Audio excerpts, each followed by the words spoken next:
lagi bersama saya Nurjana di podcast kita. Halo teman-teman semuanya, apa kabar? Nah, kali ini kita kedatangan tamu yang sangat spesial pada kesempatan kali ini. Mungkin kakak bisa perkenalkan dirinya dulu kepada teman-teman semuanya. Dari Kak Zakwan dulu. Ya baik, halo teman-teman sekalian. Perkenalkan, nama saya Zakwan Mubarak. Saya merupakan mahasiswa daripada Institut Agama Islam Negeri Yayan Parepare, Fakultas Sosiologi Adab dan Dakwah, Program Studi Komunikasi dan Penyiaran Islam. Sekian. Kalau Kak Suci? Halo, Assalamualaikum. Perkenalkan, nama saya Sulan Suci, akrab disapa Suci. Saya dari Program Studi Komunikasi Penyiaran Islam dan saat ini saya menginjak semester 2. Oke teman-teman, nah kali ini kita itu akan membahas tentang teori dramaturgi yang akan dibawakan oleh kakak-kakak kita pada kesempatan kali ini. Mungkin dari Kak Zakwan bisa cerita dulu tentang pengalaman Kak Zakwan selama ada di Yayan Parepare tentang terkait dengan apa sih itu teori dramaturgi yang terkait dengan kehidupan kakak Zakwan sendiri.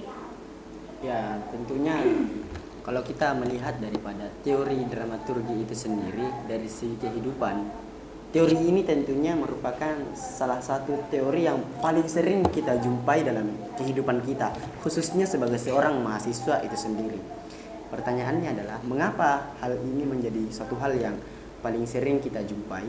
Karena yang perlu kita garis bawahi di sini adalah dramaturgi merupakan suatu teori yang terkait akan dua hal, yaitu front stage dan back stage, di mana kita harus bisa membedakan, memosisikan diri kita bagaimana kita berada di depan layar dan berada di belakang layar. Dan mahasiswa pada umumnya tentunya mereka harus bisa menjadikan dirinya sebagai seseorang yang berbeda. Berbeda dalam artian apa? Berbeda ketika mereka berada di hadapan orang-orang yang ramai, dan berbeda ketika mereka sendirian atau sedang berada dengan dirinya sendiri. Dan tentunya pada saat posisi itulah mereka harus mempersiapkan dirinya untuk kemudian bisa tampil lebih baik di hadapan semua orang. Dan itulah gunanya backstage. Untuk apa? Untuk kemudian memperbaiki diri di front stage nantinya. Kalau menurut Kak Suci sendiri itu seperti apa? Kalau menurut saya sendiri, dari segi teori dramaturgi terhadap realitas kehidupan mahasiswa, karena saya sendiri merupakan seorang mahasiswi. Jadi dalam kehidupan sehari-hari kita itu memiliki peranan kita sebagai makhluk sosial ya, entah kita berada di luar, di dalam rumah maupun di lingkungan kampus. Kalau kita berada di luar, misalkan kita ke minimarket, maka peranan kita sebagai seorang pembeli itu akan berbeda dengan peranan kita ketika kita berada di rumah. Begitupun ketika kita berada di kelas sebagai seorang mahasiswa, maka peranan kita terhadap teman-teman kelas kita, para dosen kita itu akan berbeda dengan peranan kita saat ada di dalam kamar atau di rumah. Seperti yang dikatakan Kak Zakwan tadi, fungsi daripada backstage ini sendiri kan untuk mengevaluasi diri kita, untuk mengetahui sejatinya diri kita ini gimana sih, apakah memang sudah sepantasnya kita melakukan hal-hal yang A atau yang B di luar sana. Nah, fungsi daripada itu tadi untuk memperbaiki diri kita, karena hanya ada dua kemungkinan, dua orang yang bisa memahami diri kita, orang yang di dekat kita, hanya ada orang yang di dekat kita saja. Gitu maksud saya. Jadi orang-orang yang seperti teman-teman kita yang ada di lingkungan luar, itu mereka tidak akan tahu bagaimana sebenarnya sih diri kita, bagaimana kedalaman diri kita, sebagaimana sebuah bawang yang sempat kemarin saya bahas bersama teman-teman saya ketika di kelas pada saat membahas teori ini. Jadi dalam bawang itu ada lapisan-lapisan ya. Jadi lapisan luar itu mendeskripsikan luarnya bawang tersebut, lapisan dalam dan lapisan paling dalamnya. Semakin dibuka itu akan semakin membuat mata kita sakit. Jadi begitu juga analogi kita terhadap teori ini sendiri. Ketika kita sendiri seorang mahasiswa, peranan kita di luar itu dengan teman-teman kita, sikap kita dengan teman-teman kita itu tidak akan pernah bisa menggambarkan sejatinya diri kita seperti itu atau tidak. Yang mengetahui kedalaman diri kita, mengetahui seluk-beluk diri kita itu orang yang ada di dekat kita, semisal ayah ibu kita, saudara kita, seperti itu. Kita kan sebagai seorang mahasiswa ini memiliki banyak sekali peranan kita ketika kita sudah keluar dari kampus. Contohnya seperti ketika kita di rumah kita menjadi seorang anak, ketika kita di kampus menjadi seorang mahasiswi, ketika di organisasi kita menjadi seorang anggota. bagaimana sih teori dramaturgi ini agar bisa sejalan dengan peranan-peranan kita tadi itu. Dari Kak Zakwan mungkin.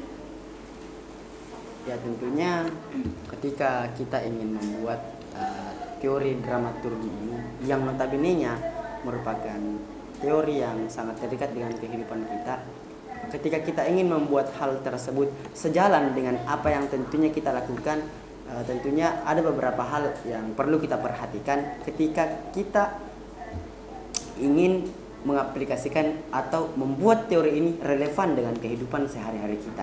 Pertanyaannya kemudian, apa yang menjadi titik utama atau titik fokus kita sebagai seorang mahasiswa tentunya di masa yang akan datang, yang merupakan kita sebagai mahasiswa ini adalah membawa perubahan yang hari ini digema-gemakan begitu. Betul sekali. Ada hal yang perlu kita perhatikan, yaitu seperti yang saya sampaikan tadi, teori dramaturgi terkait dengan dua hal. Ada hal backstage dan front stage. Sebelum kita tampil di hadapan orang-orang banyak, tentunya kita memerlukan sebuah persiapan yang matang di balik layar. Apa yang kita perlukan ketika ingin terjun di depan masyarakat melalui teori dramaturgi ini? Di belakang layar ini kita melakukan pemilaan yang baik terkait masalah-masalah yang akan kita hadapi. Ketika kita sudah menghadapi masalah tersebut, di front stage inilah kemudian kita akan memberikan sebuah pembuktian bahwa beginilah kami, inilah kami, dan seperti inilah apa yang berusaha kami berikan. Dan ketika hal tersebut sudah menjadi patokan, sudah menjadi tujuan kita, maka secara tidak langsung kita sebagai seorang mahasiswa akan dinilai baik di kehidupan masyarakat tentunya. Dan ada satu hal yang perlu kita perhatikan juga, bahwasanya masyarakat di luar sana ini terkait dengan teori dramaturgi tidak pernah ingin melihat bagaimana kamu di balik layar, bagaimana kamu bisa menjadi seorang mahasiswa, bagaimana kamu menghadapi rintangan dan tantanganmu sebagai seorang mahasiswa.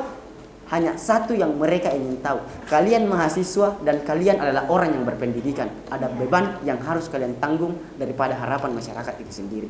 Maka dari itu kita harus bisa menjadi orang-orang yang menjaga harapan itu sendiri tentunya. Apalagi harapan umat ya. Ya itu saya rasa itu dari saya. Mungkin akan ditambahkan oleh saudari Suci nantinya. Oke, baik, itulah tadi yang dijelaskan oleh Kak Zakwan. Nah, untuk Kak Suci, bagaimana sih teori dramaturgi ini memengaruhi kehidupan sosial kita? Apa sih pengaruhnya terhadap kehidupan sosial kita? Ya, terima kasih pertanyaannya. Jadi menurut saya teori ini tuh benar-benar memiliki pengaruh yang sangat besar dalam kehidupan kita. Bagaimana tidak? Karena kita tidak bisa langsung berbicara di depan orang tanpa memilah kata. Karena kekhawatiran yang pasti akan terjadi pada saat itu juga. Misalkan ketika saya keluar rumah, saya bertemu dengan orang-orang penting, misalkan petinggi-petinggi wilayah. Terus saya langsung berhadapan dengan mereka, cara bicara saya terhadap mereka itu saya samakan dengan orang-orang di sekitar saya. Maka itu kalau kita tidak menerapkan teori dramaturgi itu tadi, maka semuanya akan kacau. Kita akan menampakkan citra yang buruk dari diri kita dan kita tidak menghormati petinggi-petinggi tadi. Jadi fungsinya kita memahami teori dramaturgi ini tuh untuk kita bisa menyiapkan step by step bagaimana kemudian saya ini bisa membawa diri di hadapan orang, saya ini bisa membangun branding saya di hadapan orang. Kalau istilah anak mudanya sih personal branding. Jadi bagaimana cara kita membangun branding kita kepada orang lain itu sangat-sangat membutuhkan yang namanya teori dramaturgi itu sendiri. Seperti itu, Kak. Oke, tadi kan kita sempat membahas step by step nih. Iya. Apa sih step-stepnya yang kita perlukan nih? Kita kan sebagai mahasiswa perlu tahu apa saja itu, Kak. Dari segi apanya dulu nih? Dari segi keseharian atau seperti apa? Iya, dari segi keseharian kita sebagai seorang mahasiswa. Iya. Jadi yang pertama harus kita sadari itu adalah pahami dulu diri kita itu siapa. Yang kedua, pahami dulu kita itu akan bergaul dengan orang-orang siapa saja. Nah, kemudian ketika kita sudah paham eksistensi diri kita, dengan siapa kita bergaul, kita sebagai apa, maka kita kemudian akan membuat rancangan yang dimaksud Kak Zakwan tadi itu backstage-nya kita akan mengatur, memilah apa sih peranan saya nanti di hadapan mereka. Peranan saya di hadapan mereka itu harus berbeda dengan peranan saya kepada orang yang lain juga. Jadi kita tidak bisa menyamakan itu semua. Nah, fungsi daripada kita mempelajari teori itu tadi agar backstage kita itu bisa teratur. Dari bangun tidurnya kita melakukan apa, itu kan semua ada di belakang layar. Yang tidak semua orang tahu kita melakukan itu. Yang orang tahu itu hanyalah hasil daripada apa sih yang kita lakukan hari ini. Ketika saya bertemu dengan Kak Jana pasti tidak tahu sebelumnya saya melakukan apa, kan? Iya. Baru kemudian tahu ketika saya duduk di sini saya berbicara dengan Kak Jana. Yang Kak Jana lihatlah secara langsung. Kalau Kak Jana lihat secara langsung, maka itu akan mendeskripsikan diri saya hari ini di hadapan Kak Jana, bukan begitu? Iya, betul sekali. Iya. Jadi seperti itu. Jadi step by stepnya itu kita siapkan secara matang. Kita pahami diri kita, pahami siapa yang akan kita ajak komunikasi, pahami eksistensi kita. Pokoknya kita harus memahami segala macam itu agar kemudian kita bisa mengatur dan memilah tindakan apa sih yang perlu saya lakukan dan bagaimana saya melakukan itu semua. Karena kita tidak langsung bertindak saja tanpa melakukan step by step itu tadi, pemanasan di belakang, agar kemudian kita tidak menemui kegagalan dalam berkomunikasi seperti itu. Nah, oke teman-teman, itulah tadi pembahasan kita bersama kedua narasumber kita yang sangat luar biasa tentang teori dramaturgi. Bahwasanya teori dramaturgi itu sangat berpengaruh di dalam kehidupan kita. Bagaimana kita sebagai seorang manusia, sebagai seorang mahasiswa memiliki backstage dan front stage. Oke, sebelum kita mengakhiri pertemuan kita, mungkin ada pesan-pesan dari Kak Zakwan dan Kak Suci untuk para orang-orang di luar sana untuk hari ini. Dari saya dulu. Iya, silakan. Ya, tentunya kita sebagai pesan penutup untuk hari ini masih terkait dengan teori yang menjadi pusat pembahasan kita pada hari ini, teman-teman sekalian, bahwasanya hal yang paling pertama perlu kita perhatikan adalah bagaimana kita bisa melakukan sebuah komunikasi yang baik dengan diri sendiri, untuk kemudian kita bisa menentukan apa arah dan tujuan sebenarnya yang ingin dicapai oleh diri kita sesuai dengan kapasitas yang ada dalam diri kita. Kemudian yang kedua adalah jangan pernah melihat orang-orang, mendengarkan orang-orang yang sama sekali tidak menghargai proses yang sedang kau jalani. Mereka tidak memiliki hak untuk menilai bagaimana perjuangan di balik layar yang kau lakukan untuk kemudian bisa tampil sebaik ini. Jangan pernah melihat hal itu, tetapi jadikanlah dirimu sebagai orang-orang yang hanya bisa bangga sama diri sendiri. Jangan pentingkan pemikiran orang lain tentang dirimu. Saya rasa itu. Ya, itulah tadi pesan-pesannya Kak Zakwan. Kemudian dari Kak Suci, pesan-pesannya untuk teman-teman kita yang ada di luar sana.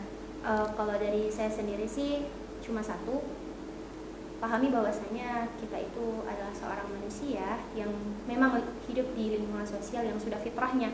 Kita tidak bisa menjawab semua ekspektasi manusia. Jadi berusahalah untuk menjadi orang yang lebih baik lagi hari ini. Ikhtiarkan segala hal yang menurut kalian bisa mendekatkan kalian sama Allah, yang kemudian ketika itu sudah tercapai, maka hubungan kalian dengan manusia lain itu juga insya Allah akan jauh lebih baik. Karena front stage-nya kita, backstage-nya kita, itu yang bisa atur cuma kita, tidak dengan orang lain. Jadi jangan dengarkan orang lain yang hanya bisa menjatuhkan kamu. Cukup ikhtiarkan sebaik mungkin apa yang ingin menjadi titik fokus tujuan kamu, dan yakinlah Allah itu bersama dengan orang-orang yang selalu berikhtiar dan berharap kepadanya. Oke.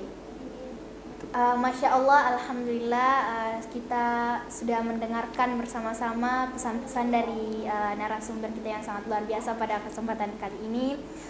Jadi sampai di sini dulu podcast kita kali ini. Saya Nurjana mewakili kru yang bertugas, pamit undur diri. Assalamualaikum warahmatullahi wabarakatuh.